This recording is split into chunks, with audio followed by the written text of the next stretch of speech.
For years, I slaved away in Ableton Live, destroyed my social life, and never left the studio, all so it could come down to me making this sound.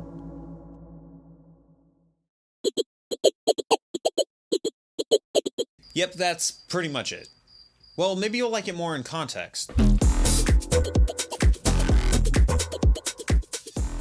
This is my latest single count, and I'm going to be breaking down not only my favorite sound I've ever created, which you just heard, but I'm also going to be breaking down the rest of the sounds that make this drop work. This is my favorite sound I've ever made. At its core, it's just a sine wave with a pitch envelope, and I basically wanted it to sound like somebody smacking their face with their mouth open. Jeez. To give it a cool digital Daft Punk kind of feel, I put 2 layers of bit reduction on it, and then I created 2 chorus channels and panned them super hard left, super hard right to make it very wide. Just cleaned up some of the low mids and I was done. And this echo here is actually just being automated for the build. And the end result sounds like one of these things. This sound is very reminiscent to a sound I used on my single Solid Groove on Gold Digger Records.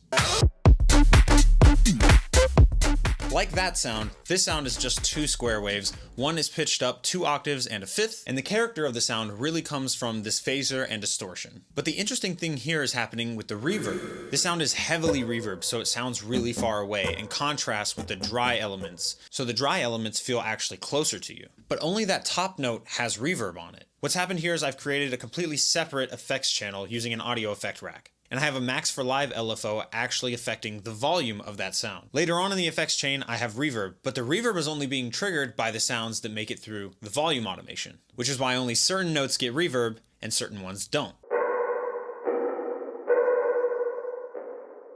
The signal also gets filtered inside of the reverb to include a lot of the high mid frequency information. This really just gives it a big, we're standing in a massive oil drum kind of feel. This sound is a super simple saw bass, with notch filters and hyperdimension being automated to make it feel like it's coming towards you. Now what really drives this effect home is the reverb on it, and the fact that there's a lot of reverb on the first stab, and then the second stab has basically none. This is very similar to what I was doing with the whale sound, but in this case I'm actually drawing in the automation myself rather than a Max for Live LFO doing it for me.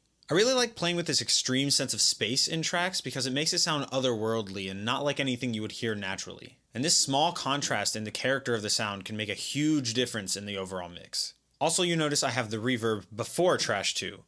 That's because I wanted a little bit of a dirtier kind of sounding reverb. I do this a lot, probably too much. The sub. This sound is a super basic square wave patch that's been filtered down, but it has this cheeky bit of bit reduction on it. I really love the way that the high end of the sub interacts with the high end of the whale sound and kind of creates a cohesion between the 2 elements. It really blends them together and makes them feel like one sound. And this is a technique I use constantly. Now obviously I'm not going over every sound in the track, but if there is any sounds that you hear in the track or any of my tracks and you want to hear more about it, leave a comment. If you want to listen to the full track, the link is in the description. And if you want to level up your sound design game, one of these videos is going to help you.